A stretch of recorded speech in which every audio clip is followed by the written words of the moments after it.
Olá, amigos. Nossas saudações cordiais. É com muita alegria que estamos aqui mais uma vez para o canal Lições de Amor, nesse nosso quadro de estudo da série psicológica pelo Espírito Joana de Ângeles. E atualmente nós estamos estudando a obra O Homem Integral. Então, hoje a gente vai se dedicar a estudar o capítulo de número 13, Religião e Religiosidade. Para as edições mais recentes, esse capítulo é o último do terceiro bloco, A Busca da Realidade. Então, no final dos nossos diálogos de hoje, né, eu estou junto com meu amigo aqui, Robson Cunha, que logo mais vai também se manifestar, a gente vai fazer um breve resumo do que a gente viu nesses últimos 3 capítulos dessa série ou bloco A Busca da Realidade. Então sejam todos muito bem-vindos. Nós iniciamos os nossos estudos no dia 3 de janeiro desse ano, a obra O Homem Integral. Os estudos da obra Jesus e Atualidade estão disponíveis numa playlist no canal Lições de Amor. Quem quiser, sinta-se à vontade, né? Mandem seus comentários, suas sugestões, perguntas, elas são sempre muito bem-vindas. Vocês podem enviar pelos canais, pelas mídias sociais, né, do canal Lições de Amor, principalmente pelo próprio YouTube, que a gente vai pegar essas questões ou comentários e no início de cada vídeo nós vamos inserir. É sempre oportuno a gente dizer, porque alguém pode eventualmente estar chegando nesse vídeo por primeira vez, que não é o nosso propósito fazer um curso teórico ou de formação de psicologia ou psicanálise ou uma psicoterapia de grupo. Esses nossos estudos não substituem a psicoterapia ou análise individual. A gente coloca o link da obra na descrição desse vídeo, para que, porventura, aqueles que quiserem possam ler antecipadamente, né, e depois assistir o vídeo. E aqui o nosso propósito é aprofundar os nossos estudos na psicologia espírita, ou seja, no estudo do espírito, que tem por objetivo convidar a todos ao nosso processo de amadurecimento psicológico e evolução espiritual, sempre pautando naquilo que a veneranda benfeitora da obra, Joana de Ângeles Espírito, nos diz, as reflexões em torno do Evangelho e todas as suas lições de amor, disciplina, autopercepção e perseverança no bem. Então, vamos juntos. Antes de começar, como é hábito, nas nossas reuniões doutrinárias, vamos fazer uma prece para que nós possamos aquietar os nossos sentimentos, as nossas emoções. Recordemos de Jesus na sua infinita misericórdia e sabedoria e roguemos a Ele. Senhor Jesus, ajuda-nos na nossa imperfeição, nos desafios que temos para entender-te, a renúncia, os sublimes desígnios, os ensinamentos profundos. Que através deste texto, curto, porém tão denso, tão cheio de lições preciosas para o nosso coração, nós possamos não nos perder, nos ater àquilo que é essencial na tua mensagem, que desse estudo nós possamos partir com os recursos internos imprescindíveis para as lutas que nós precisamos travar, sobretudo contra nós mesmos, mas sem rebeldia, intransigência, revolta, mas com o desejo de sermos melhores do que fomos até hoje. Auxilia-nos então nesse périplo, inspirando-nos a todos com a sua santa e divina paz, e nos envolve nessas vibrações de caridade, de perseverança, de esperança, meu Senhor Jesus Cristo. Hoje, agora e sempre. Que assim seja. Bom, meus amigos, então vamos fazer um breve preâmbulo sobre a religião. Etimologicamente, religião vem do latim religare, que significa atar, ligar, conectar. Então a proposta da religião, a proposta precípua dela é ligar o ser humano com o seu Criador. O Espiritismo, em especialidade, é uma religião. A gente já deve ter ouvido que espiritismo é filosofia, ciência e religião, mas ela não é no sentido dogmático das práticas exteriores. Ou seja, não há uma obrigatoriedade de tudo aquilo que a gente precisa fazer como se fossem mandamentos humanos, vamos dizer assim, para a prática do espiritismo. O espiritismo é, sobretudo, um compromisso pessoal do espírito para com o Criador. Então, o espiritismo é uma religião, não nesse sentido dogmático, mas no sentido de comunhão de pensamentos, conforme uma mesma filosofia moral, a filosofia moral cristã, na sua mais pura essência. Por isso que nós dizemos que o espiritismo é a revivescência do cristianismo primitivo. Há uma diferença entre ritos exteriores e práticas ou hábitos regulares, como a gente tem, por exemplo, para reuniões. Por exemplo, a figura da mesa nas palestras da casa espírita, água fluidificada, prece para abrir e concluir os trabalhos, como a gente faz inclusive nesse quadro, não são ritos exteriores, são hábitos regulares, que têm uma proposta e que seguem uma disciplina, uma ordem. Algumas dessas coisas são símbolos que nós pegamos, herdamos do cristianismo primitivo, quando os cristãos tinham as igrejas, que eram formadas dentro do seio das famílias, dentro de casa, aquelas igrejas domésticas, por assim dizer, em que à mesa, né, se sentavam todos, faziam reflexão do evangelho e cada um dava a sua manifestação de entendimento sobre aquilo que estava escrito, sobre as letras sagradas. Então, do mesmo modo, a gente leva isso para as casas espíritas como se a gente estivesse repetindo esse clima do cristianismo primitivo. Então, não é o rito pelo rito, como se a gente precisasse cumprir aquilo para estar com o dever em dias para com Deus. É um símbolo que nos leva a uma interiorização. Essa é a principal diferença dos ritos exteriores para os hábitos. Os hábitos, eles fazem parte de uma disciplina que nos levam a uma reflexão interna. Os ritos são apenas superficiais. Como diz Emmanuel, em Espiritismo, a ciência indaga, a filosofia conclui e o evangelho ilumina. Com a ciência, há o movimento de opiniões. Então, lembra que para formular teses científicas, a gente primeiro precisa fazer proposições no campo das hipóteses e depois investigar a fim de comprovar ou refutar elas. Com a filosofia, nós temos a variedade dos pontos de vista, em termos interpretativos, e com o evangelho nós encontramos a renovação da alma para a eternidade. Então, Emmanuel vai falar o seguinte: a ciência e a filosofia são os meios, o evangelho é o fim. Né? Então, toda religião que fuja disso, o evangelho como o fim, é uma religião de aparências. E aí a gente entra no outro conceito, que é o conceito de religiosidade. A religiosidade é uma experiência pessoal, existente dentro e fora das religiões.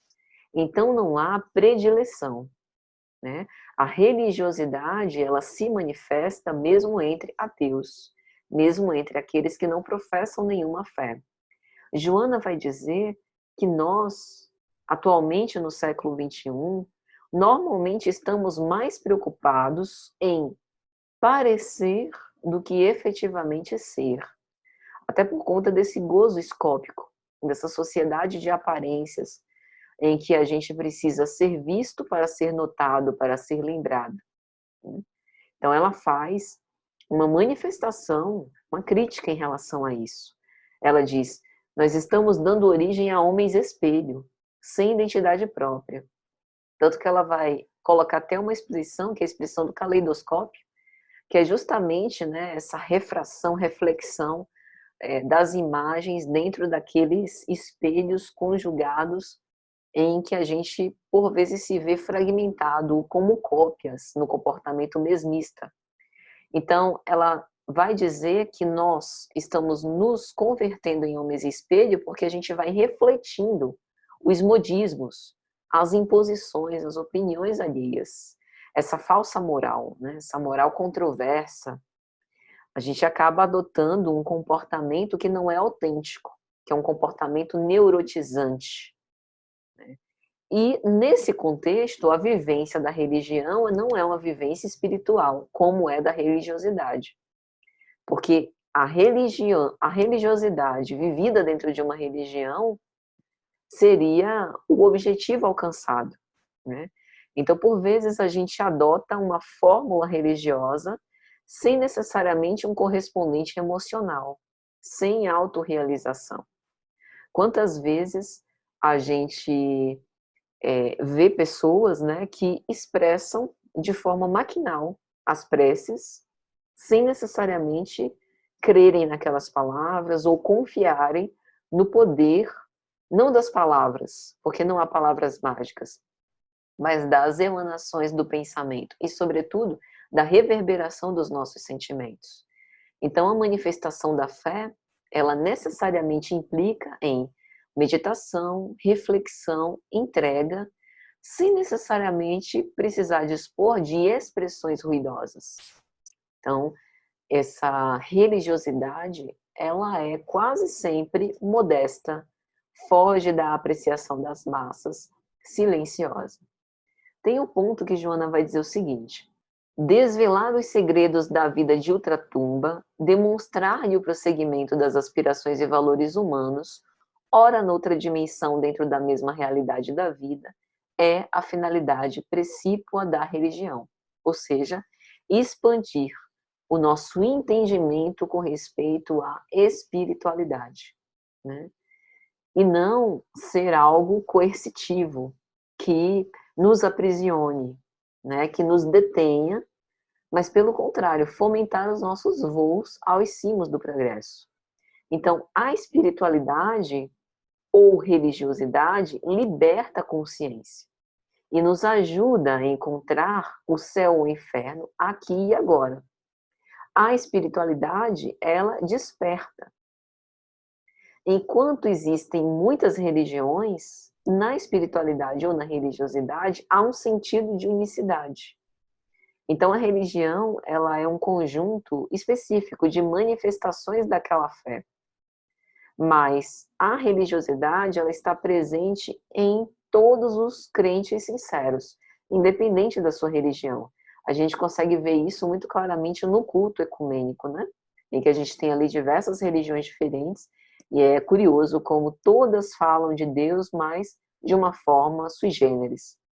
O religioso não é necessariamente espiritualizado, nem o espiritualizado é necessariamente religioso, né? Então, isso reflete claramente uma identificação íntima. Num outro ponto, né, que eu gostaria aqui de fazer a citação, Emmanuel, quando ele vai escrever o prefácio da obra Nosso Lar, pelo Espírito André Luiz, psicografia de Chico Xavier, ele vai dizer: os passos do cristão, em qualquer escola religiosa, devem se dirigir verdadeiramente ao Cristo. E em nosso campo doutrinário, precisamos, em verdade, do espiritismo e do espiritualismo, mas muito mais da espiritualidade, ou de espiritualidade. Então, Emmanuel faz uma reflexão muito importante, né? Ele vai dizer que andar numa religião sem se dirigir ao Cristo, falando logicamente, né, do exercício da fé cristã, é algo infrutífero, improfícuo, não há razão de ser. Porque é bem verdade que a religião, por exemplo, o espiritismo, que está dentro do campo, o espiritismo em especialidade, como escreve Allan Kardec no Livro dos Espíritos, e o espiritualismo em generalidade, porque o espiritualismo é o conjunto daquelas doutrinas que se opõem ao materialismo, e o espiritismo está incluso no espiritualismo. Então, o espiritismo e o espiritualismo podem se tornar vias de acesso ao Pai, né? São apenas formas, caminhos de se chegar a Ele. Mas, se dentro do Espiritismo nós não nos dirigimos verdadeiramente ao Cristo, no que adianta? Por isso nós precisamos muito mais de espiritualidade ou de religiosidade, identificação íntima com os propósitos. Senão a gente simplesmente se diz espírita, passa a frequentar os centros e está repetindo o que os fariseus faziam, que foram chamados por Jesus de hipócritas. Sepulcros caiados de branco por fora e por dentro todo podridão. A minha identidade me chama para uma introspecção, para me reconhecer como tal, para me conhecer primeiro, mas eu olho para fora e me permito atender a essa convocação que me chega como padrões de aceitação, né? E na medida em que não consigo atender a esse propósito, eu me sinto inseguro, né? Não pertencente, aquele sentimento de pertencimento não me chega, eu não me sinto acolhido por esse grupo, né? E Joana traz religião e religiosidade. A gente vai ver mais adiante que religiosidade associada à espiritualidade, que é totalmente diferente de religião. E o que seria religião?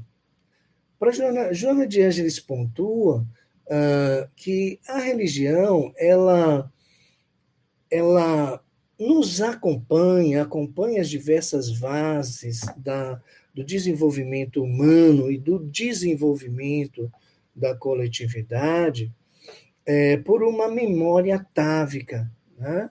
Onde o homem já nasce vinculado a uma crença religiosa.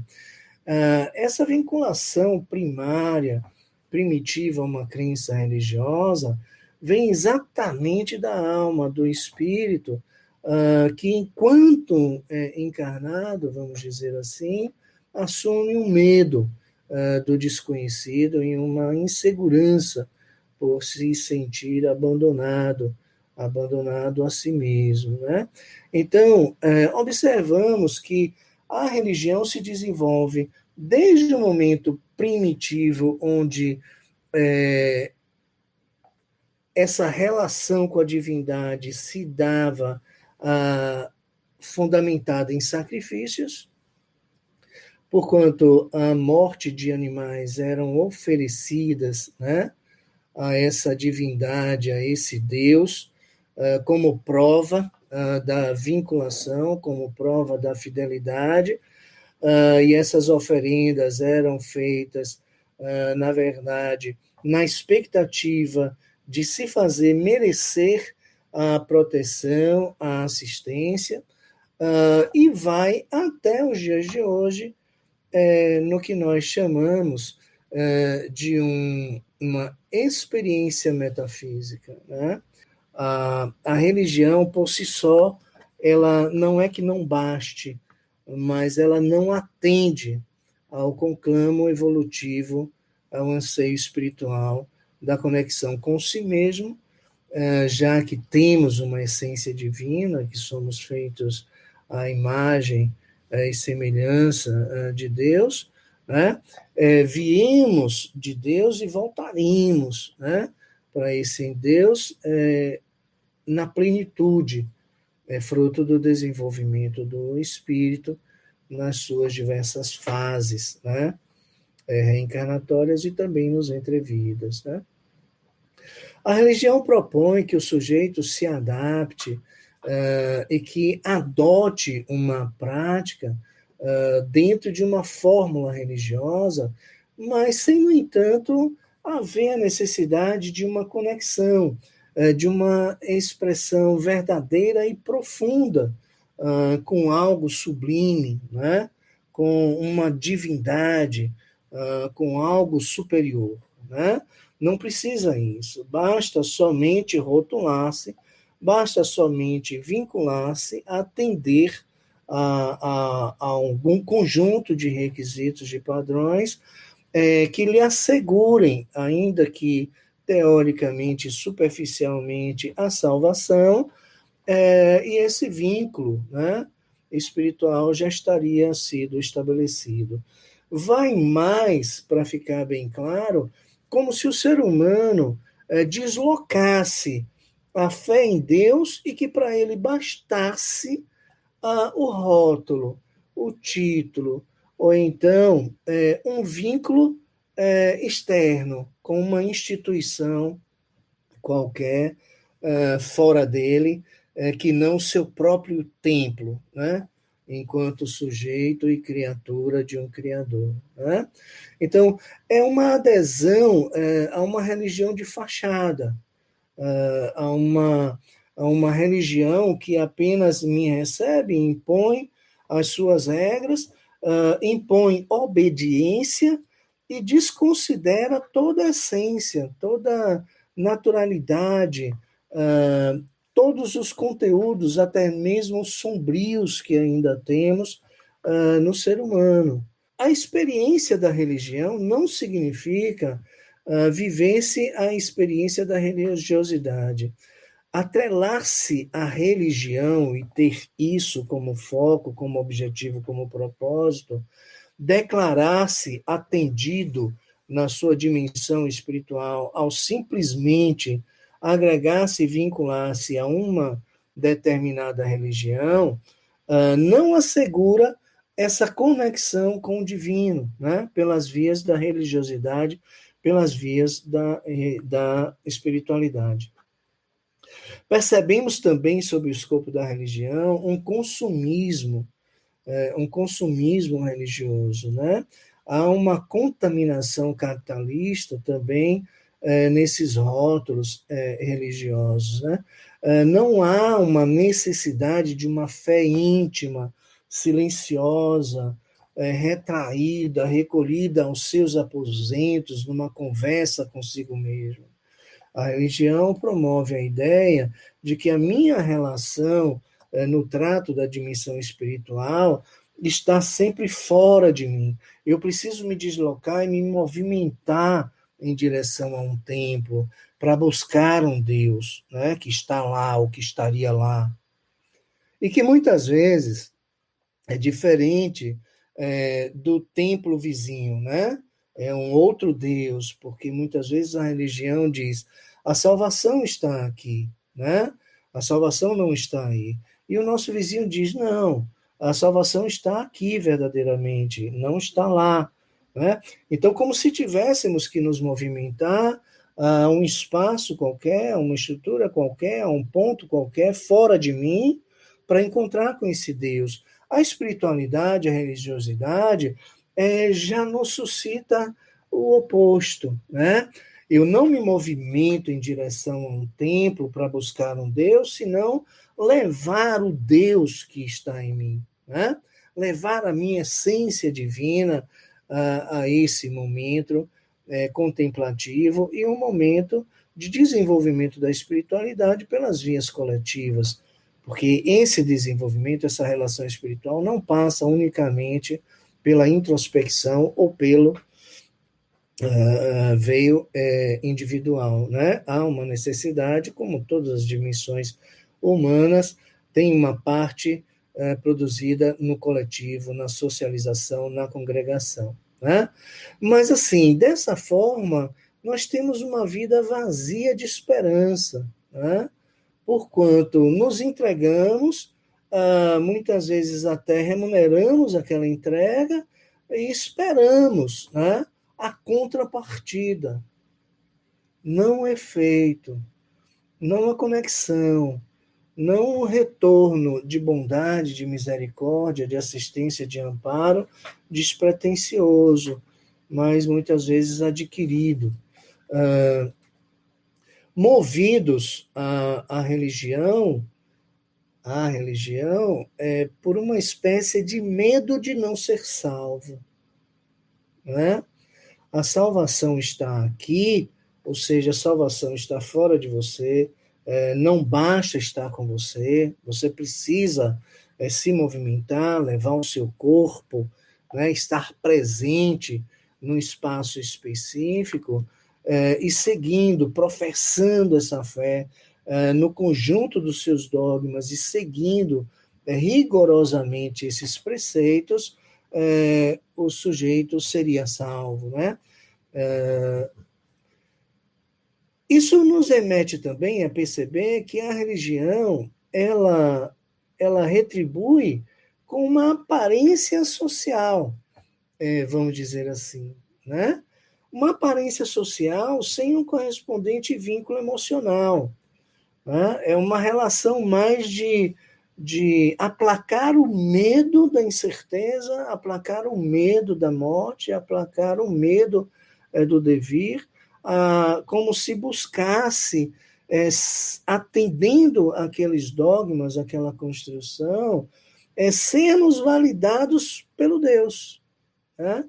Pelo Pai, como se o Pai dissesse somente que basta ir e atenda e siga aquilo que muitas vezes é dos homens dentro da religião e que chega como se de Deus fosse. E Jesus mostrava isso, né? Quando se referia aos falsos profetas, né? Por que nós trazemos isso? Porque a proposta de Joana de Ângeles é exercermos a criticidade e não termos receio de, por simplesmente estarmos aqui falando de uma dimensão religiosa, de uma dimensão espiritual, que simplesmente aceitemos sem criticar, sem julgar, sem avaliar aquilo que me é imposto como pré-requisitos à salvação. Agora vamos entender um pouco os erros da religião. Joana de Ângeles vai falar sobre a proibição castradora que a religião, por muito tempo, impôs ao ser. Vamos só entender um pouco esse conceito. A castração é um conceito que a psicanálise explica, né, e se apropriou. Na verdade, o conceito é complexo de castração. É um termo, né, psicanalítico que Freud se apropriou para denominar o sentimento inconsciente de uma ameaça experimentada, se referindo à ordem cultural em termos da proibição à lei, aquilo que é constitutivo da ordem humana, e qual a repercussão psíquica, né, falando exclusivamente das crianças, da diferença anatômica dos sexos da infância. Então, para simplificar, esse complexo de castração é uma espécie de angústia que surge desse sentimento inconsciente da ameaça experimentada por não estar seguindo ou, de algum modo, ter a possibilidade de infringir uma lei constitutiva da ordem. Ou seja, há termos de proibição. O meu desejo não é um desejo pleno, eu sou barrado. E por conta disso, né, há esse sentimento constante de ameaça de que se eu passar esse limite, eu posso ser punido. Então, essa proibição castradora, ela leva a uma angústia de que se eu andar fora da linha, daquilo que a religião, trazendo agora para o contexto religioso, apregoa, eu vou ser punido, né? Ou eu já não estou andando de acordo com aquela lei, né? Lei no sentido mais constitutivo de ordem, do que é o certo, do que é a vivência daquela proposta, né? Do que é o objetivo. Então, assim, isso é diferente da consciência ética, que foi o que a gente viu no nosso vídeo anterior. A consciência ética, ela é um produto do nosso amadurecimento psicológico ao longo do tempo. Ou seja, é fruto da nossa reflexão íntima e, o mais importante, da gente se colocar na experiência para que a gente possa ter a testificação daquilo que a gente supostamente já sabe. O que a gente está falando aqui é de uma coisa diferente. A gente está falando de um dogmatismo irracional. Ou seja, no momento em que eu faço uma série de proibições castradoras nos indivíduos, eu estou educando pelo medo. Eu estou educando pela possibilidade de punição. Eu estou reprimindo. Eu estou causando psiquicamente no ser esse sentimento inconsciente de ameaça. E quase sempre isso resvala, dentre outros, numa consciência de culpa. Então, quando se deveria favorecer a investigação dos fundamentos existenciais do ser, porque a religião em profundidade ela propõe a isso, da gente se avaliar, se ver enquanto ser imortal, analisar, né, a nossa proposta de vida, como a gente se coloca no mundo. Então, enquanto a religião deveria servir a isso, ela está mais preocupada em julgar. Nesse ponto, a gente está falando de uma religião caricata, a gente está falando dos desvios da religião ao longo do tempo, tá? Então, o convite à coragem deveria ser a principal preocupação da religião. A coragem, Joana esclarece, é diferente de temeridade, de violência, né? Mas é a coragem de romper com aquilo que está posto. Não é uma anarquia, é a coragem de contestar. Aí aqui a gente está incluindo a razão, para que o dogmatismo irracional não faça mais, não tenha mais presença, não tenha mais razão de ser. E assim a gente se torne autêntico. E comece a desenvolver não o medo pelas imposições da religião, né? Ou não se torne um cordeirinho por conta das proibições. Mas a gente entenda, aqueça, concorde, tenha uma espécie de compromisso íntimo com uma religiosidade mais emocional e por isso mesmo mais espiritual. E assim a gente consiga buscar satisfação nesses descobrimentos e possibilidades dos nossos potenciais. Então veja o quanto que a gente está se afastando dessa coisa coercitiva, da culpa, da reprimenda, do castigo, das penas eternas, como foram os desvios da religião ao longo do tempo. Nós não somos transformados por regras, nós somos transformados por vivência, por experiência, né? Porque fixamos o nosso olhar, o nosso propósito, o nosso objetivo, aquilo que está fora, que vem de fora, que me é imposto, eu me abandono, fragmento a minha identidade, me fragilizo, me torno cada vez mais vulnerável, porquanto não exerço a força de questionar, a força de criticar, a força de julgar aquilo que me é oferecido. A passividade, ela produz efeitos. Primeiro, que somos singulares e temos uma autonomia, e cada um dos 8 bilhões de encarnados, de seres que vivem nesse planeta, tem uma identidade própria, singular, porquanto a sua história é única, não se repetiu em nenhum outro, não se repete em nenhum outro. A religião ela deveria oferecer uma proposta, ou ser um veículo de conectar o ser a uma transcendência, aquilo que transcende a ele mesmo, né? Ajudar na desmistificação da morte, porque a morte é um fator estruturante. E a religião coloca muitas vezes a morte como um fim de tudo, e a partir da morte nós temos 3 destinos possíveis, né? Céu, aquele destino intermediário do purgatório, ou do inferno, né? Depois de um julgamento, que a religião poderia mostrar que esse julgamento é feito pelo si mesmo, numa avaliação do momento em que se encontra no seu processo evolutivo de como ele está.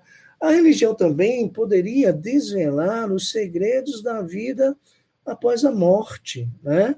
Porquanto, se temos um Deus eterno, a criatura do Criador não bate muito com um ser restrito, uma criatura de vida curta, né? Esse Criador eterno é criador de criaturas efêmeras, passageiras, rápidas, curtas, sem um propósito de continuidade, ou pelo menos com propósitos de curtíssimo prazo, de uma única existência. O trato na dimensão humana deve ser livre, tanto quanto o trato nas demais dimensões, né? Então, é necessário que se entenda que a espiritualização é uma dimensão humana associada a um espírito livre, livre, livre. Podemos até entender que livre para escolher a proposta de cada uma das religiões, mas chegaremos a perceber a unicidade da divindade, a unicidade de Deus. E chegaremos a perceber também, muitas vezes, que as propostas religiosas, meramente religiosas, elas trazem conflitos e antagonias entre si, né? Então, a liberdade do espírito de se permitir tratar desse tema de acordo com o seu grau evolutivo, com o grau evolutivo em que se encontra. No momento em que lhe for chegada a hora de olhar para esse aspecto. E o próprio Jesus nos alertava. Há pessoas com o ouvido de ouvir e os olhos de ver, mas também há pessoas que ainda não estão no momento de ouvir, de compreender ou de ver aquilo que lhe é mostrado. Não enxerga, não tem jeito. Porque não basta nos ser mostrado como faz a religião. É preciso nos encontrar num determinado momento evolutivo em que eu consiga enxergar aquilo que antes estava muito acima de mim e que eu não via. Essa liberdade a religião não dá, ela não permite. Ela retira do sujeito, do indivíduo, a sua capacidade crítica, o seu direito de ser autor do seu próprio destino, do seu próprio curso, porque podemos sim mudar o curso da nossa história.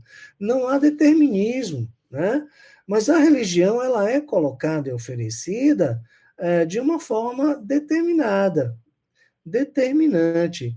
Segue e será salvo, não segue e não será salvo. Simples assim, né? Como se fossem somente duas as opções que seriam oferecidas, desconsiderando o fato de que há uma escala gradativa, sutil e muitas vezes lenta na temporalidade de cada um. Portanto, com relação à religião, Joana nos traz a, a colocação de que não importa a formalidade da religião fechada e circunspecta em si mesma, hermeticamente fechada, impossibilitando um desenvolvimento do próprio sujeito. Ou que até se permita visitar cada uma das religiões e fazer a sua própria escolha, mas não simplesmente seguir porque assim me é imposto ou porque tem um valor para aquela pessoa, né?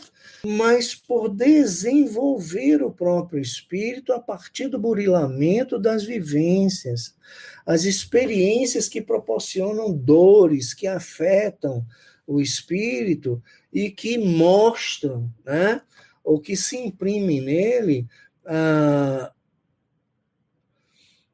o resultado dessa vivência e o resultado dessa experiência, né?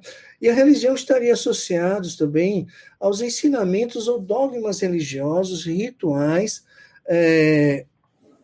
e assim por diante, né? Na obra O Consolador, na terceira parte, O Espírito Emmanuel, pela psicografia de Chico Xavier, ele responde nessa obra diversas perguntas. E uma das perguntas endereçadas a ele foi a 260. Em face da ciência e da filosofia, como interpretar a religião nas atividades da vida? E Emmanuel vai responder: religião é o sentimento divino, cujas exteriorizações são sempre o amor nas expressões mais sublimes. Veja que a gente está fugindo daquele conhecimento castrador, daquela proibição, né, de fazermos determinadas coisas e da imposição do que nós devemos fazer pelo medo. Enquanto a ciência, diz Emmanuel, e a filosofia operam o trabalho de experimentação e raciocínio, a religião edifica e ilumina sentimentos.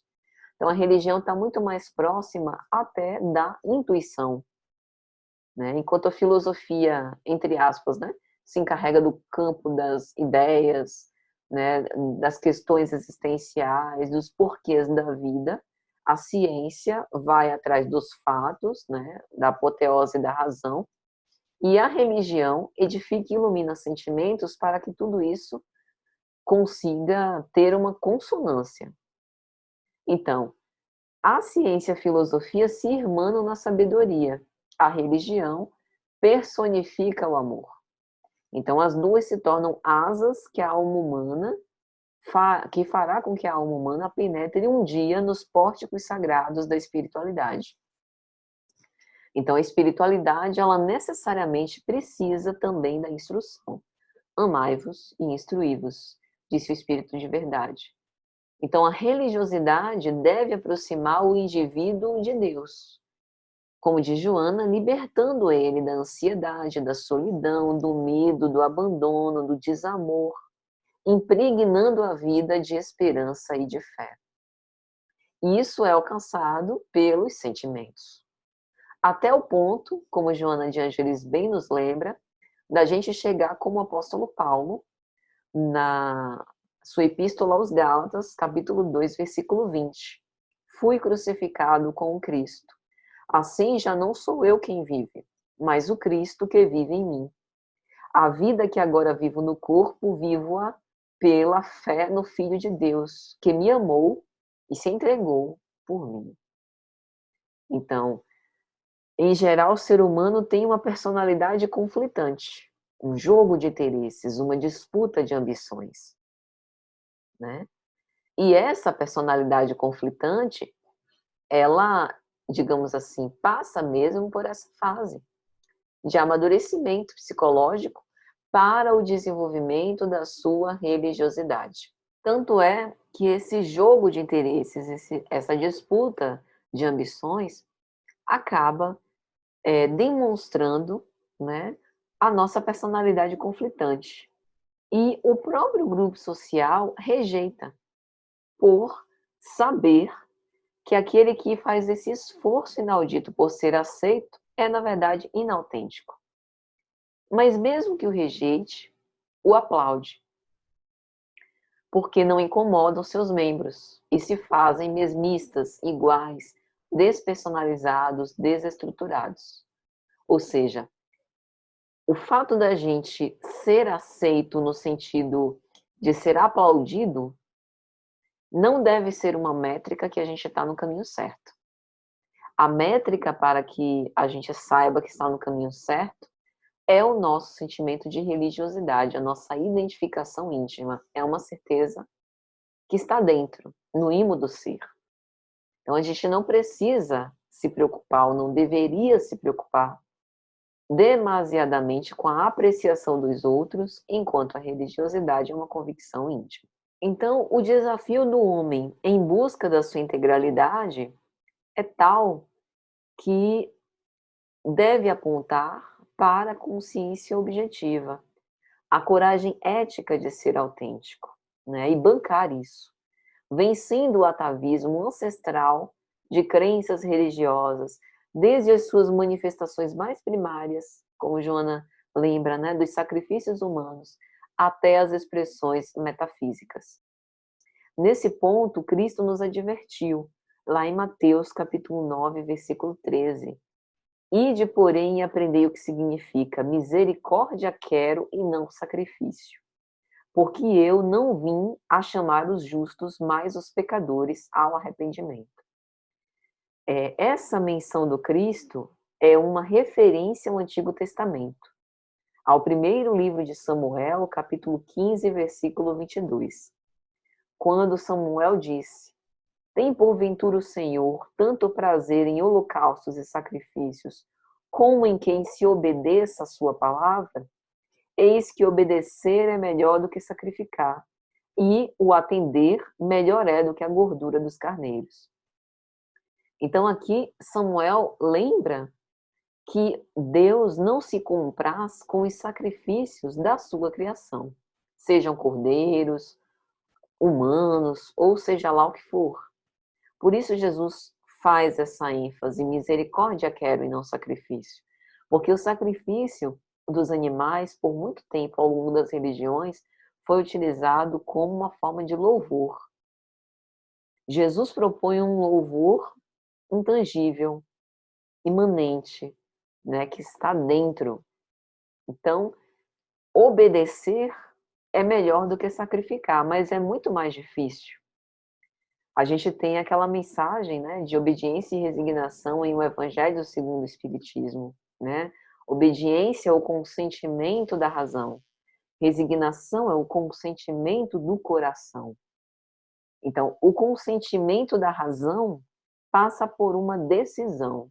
Eu decido obedecer ou decido me revoltar.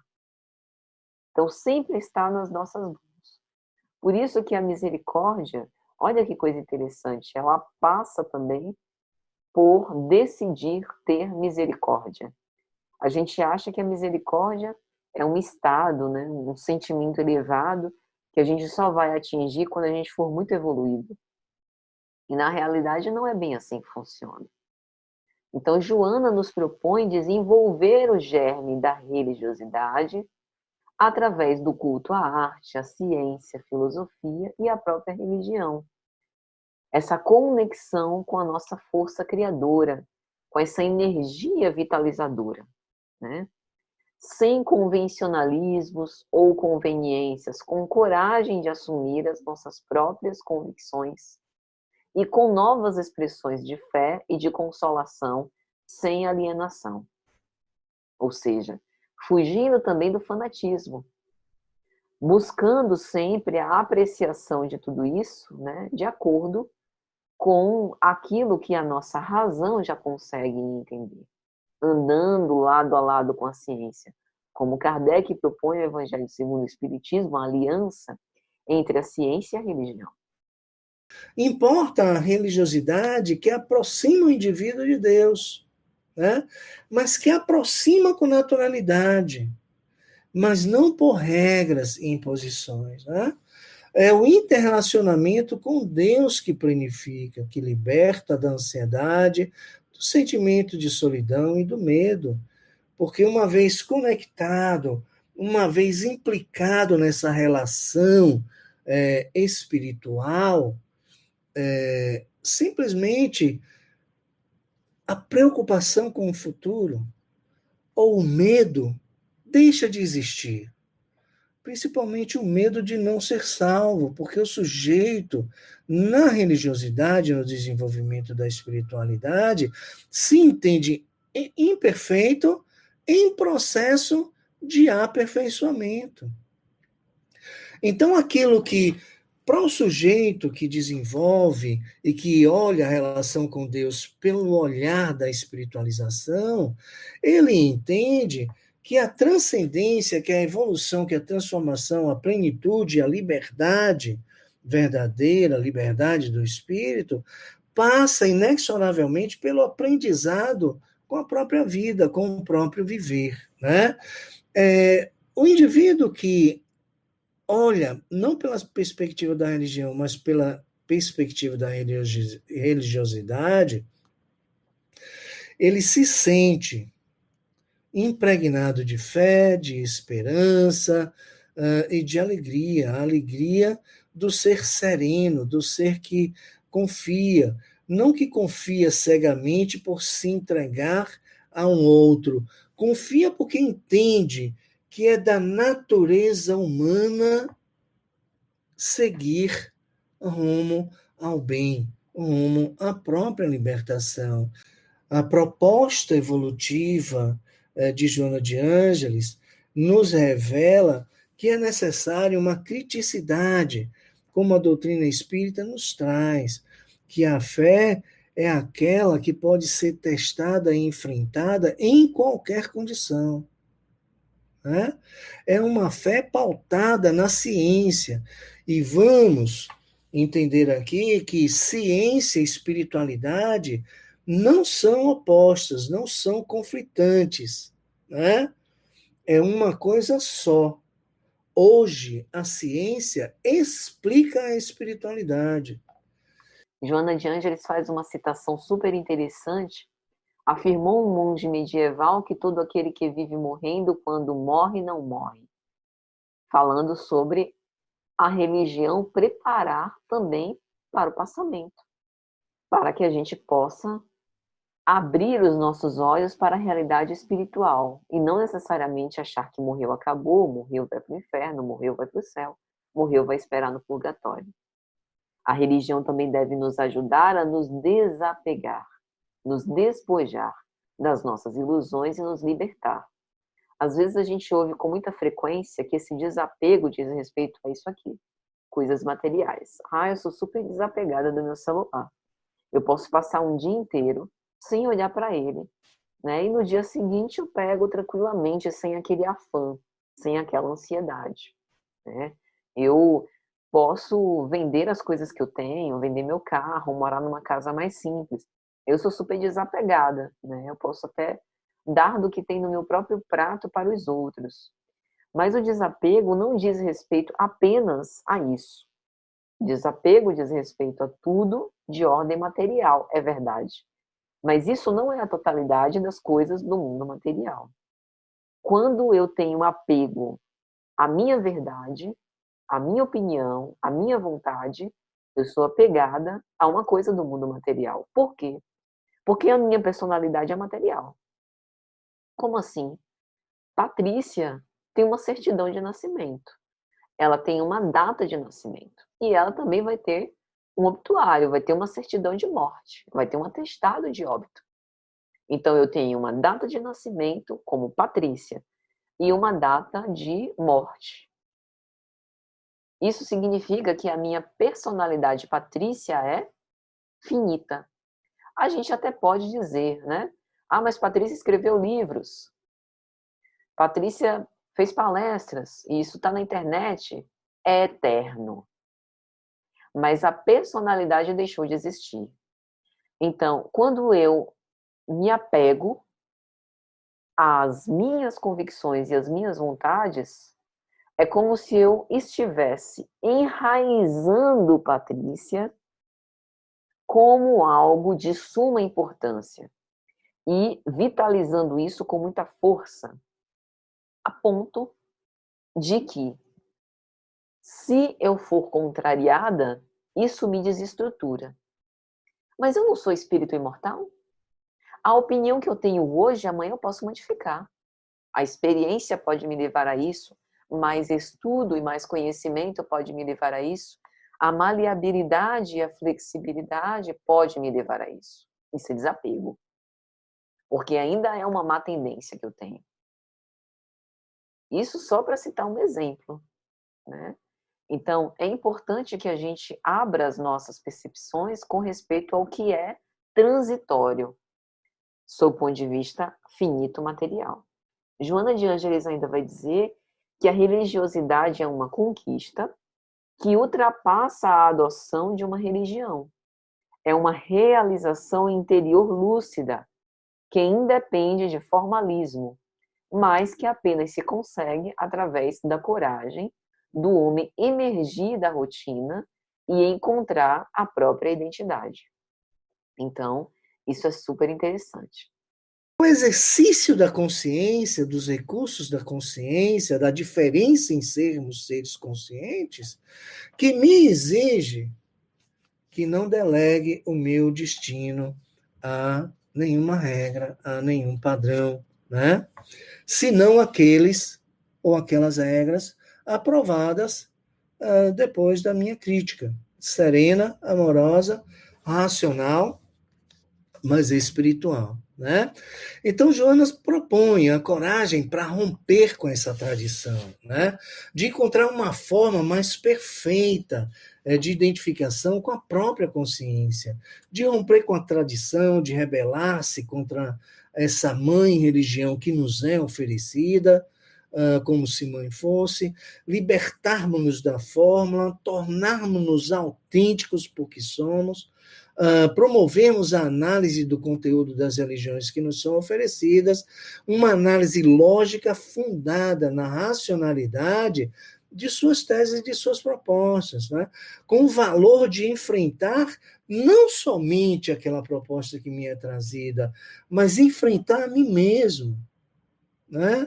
Me vendo como tal e assumindo a responsabilidade, ou seja, o exercício da autorresponsabilidade, de ser dono da minha própria vida, das minhas próprias escolhas, né?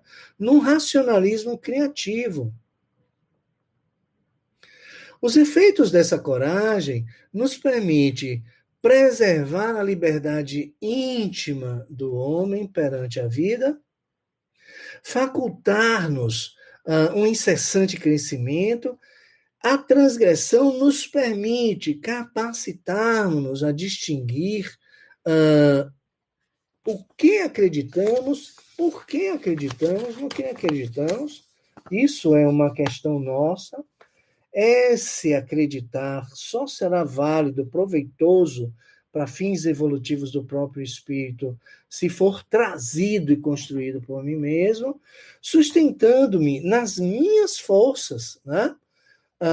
Nessa imensa satisfação de descobrimentos nas possibilidades que surgem, ampliando as minhas conquistas a partir das minhas decisões, a partir daquilo que escolho, daquilo que entendo, que agrega realmente valor evolutivo, né? E é assim que nos tornamos pessoas melhores, somente pelas vias da espiritualização, mas exercendo a transgressão não na conotação do desrespeito, desconsideração, mas na transgressão no sentido do exercício crítico daquilo que me é disposto, daquilo que me é oferecido, porque afinal o processo evolutivo é de responsabilidade de mim mesmo. E aí, meus amigos, já para finalizar o nosso comentário, a gente vai fazer agora um pequeno balanço desse bloco, como nós dissemos, a busca da realidade.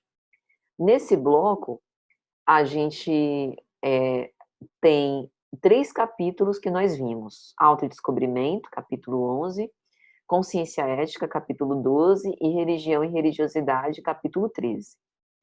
Então, nesse bloco, Joana aponta a realidade enquanto realidade existencial do ser imortal que nós somos, expansão da consciência, no sentido da gente perceber, né, outros fatores, outros valores e valências também da nossa consciência, né, do nosso despertar enquanto ser imortal, e a conquista da verdadeira liberdade, que passa pela disciplina, não liberdade como fator de perturbação que a gente já viu antes.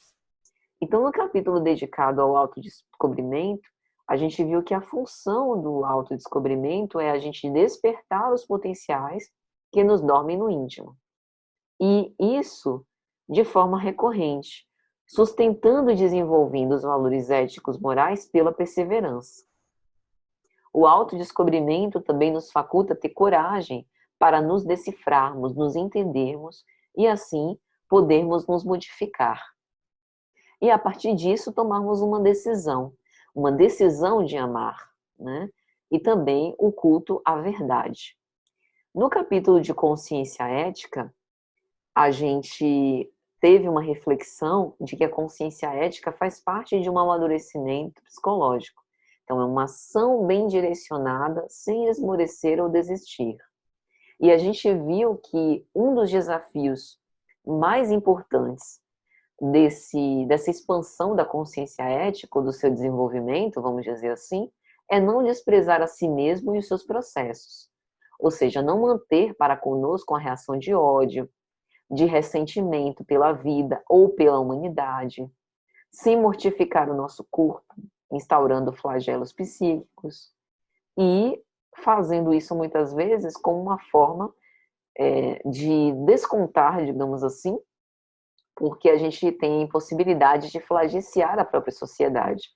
Então, a gente viu que a gente deve perseverar na busca das metas, mas sem a tentativa de aniquilar a nossa subjetividade e a de outrem, né? Sem obsessão ou excesso de cuidados ou perfeccionismo, mas nutrindo um profundo respeito. Ou seja, o amadurecimento da consciência ética leva a responsabilidade de si e o dever para consigo e para com o mundo, né? Para com a sociedade. E nesse capítulo de religião e religiosidade, então, a gente percebe o quanto que a religiosidade nos dá asas para todas essas consecuções.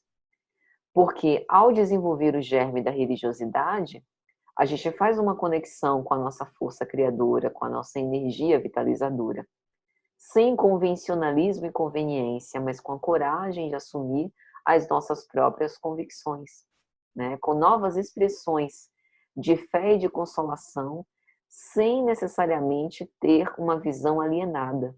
Então, é desapegar-se, despojar-se das nossas más paixões e nos libertar.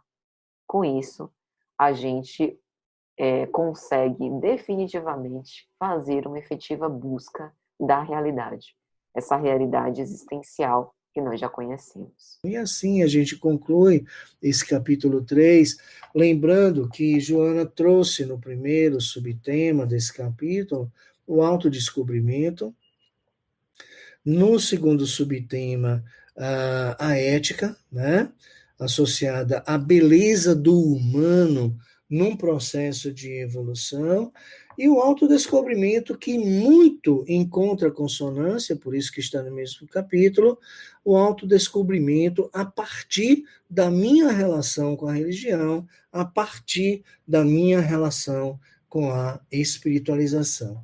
Eu espero que tenha ficado alguma semente no coração de cada um, que ela venha a ser regada pelo Divino Mestre e frutificar para dar bons frutos. Fiquem com Deus. Então, meus amigos, queremos agradecer penhoradamente pela presença de todos, né?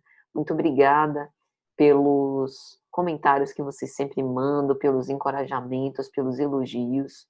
Isso tudo nos dá muita força para que a gente possa seguir adiante. Que Deus os abençoe e que nos próximos encontros a gente possa também fazer igualmente reflexões proveitosas. Um grande e fraternal abraço a todos e vamos fazer a nossa prece de agradecimento.